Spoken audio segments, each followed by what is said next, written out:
अरे वाह बब्बाल दामी हेर्नुहोस् त यति मजाले यति मिठो तरिकाले पाएको छ। वीरेन्द्र राई कुकिङ क्लासबाट तपाईँलाई बनाएर देखाएको छु।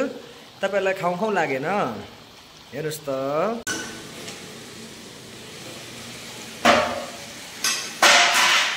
बबाल बनाएछ यो भिटकोटेले बबाल।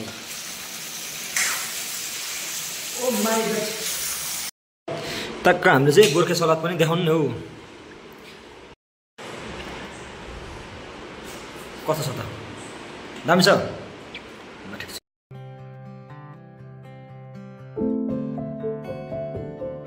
अब यहाँभित्र चाहिँ हामी सुँगुरको मासु ल्याउँदैछौँ।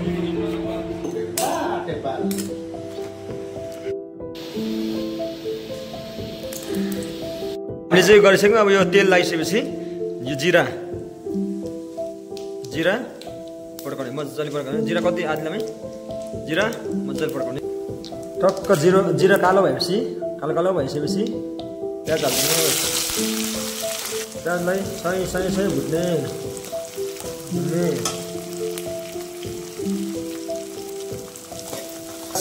राम्रो छ। भुट्दैछौँ पुरा मजाले होइन।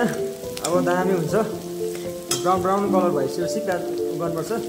अब चाहिँ हामीले जिन्जर गार्लिक पेस्ट लगाएको।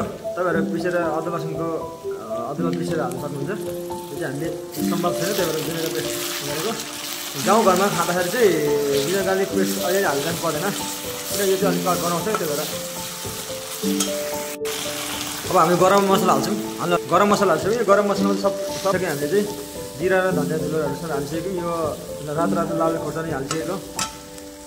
हल्दी पाउडर पनि हाल्दैछौँ हामीले बेसार है।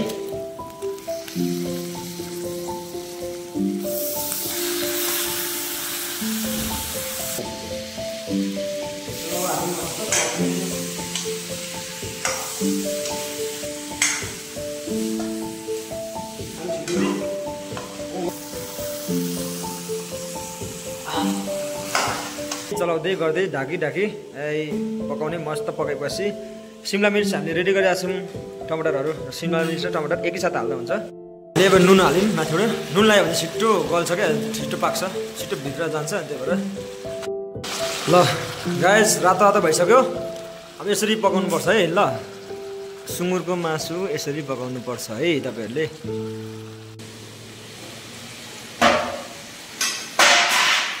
बबाल बनाएछ यो भिटकोटेले बबाल।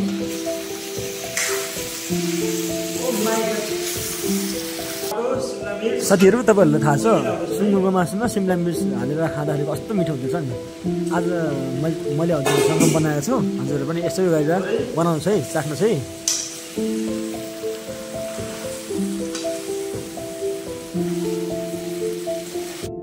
हेर्नुहोस् त यस्तो भयो।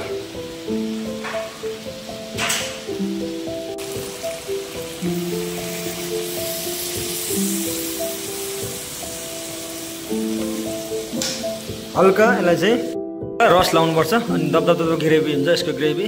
अनि दामी खानुपर्छ। ल तपाईँ र म सँगसँगै हामी मिलेर खानुपर्छ। वीरेन्द्र राई कुकिङ क्लासबाट चाहिँ तपाईँलाई देखाउँदैछु। वीरेन्द्र राई कुकिङ क्लासबाट तपाईँलाई म आज कसरी करी पकाउने, कसरी ग्रेभी बनाउने, मासुसँग कसरी ग्रेभी बनाउने भनेर तपाईँलाई म देखाइरहेको छु होइन। आज तपाईँहरू सँगसँगै खानुपर्छ। ल हेर्नुहोस् त यति मजाले यति मिठो तरिकाले पाएको छ। तपाईँहरूलाई खाउँ लागेन? यसलाई चाहिँ सग्लै धनियाँ लाउँदैछौँ है। हेर्नु त पाकिसक्यो।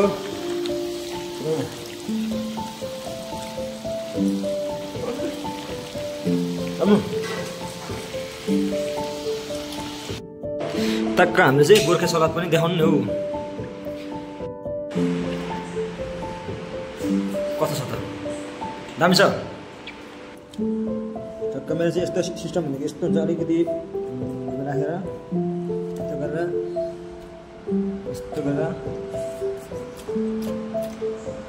अरे वाह भने यति मिठो बनाउँछु र।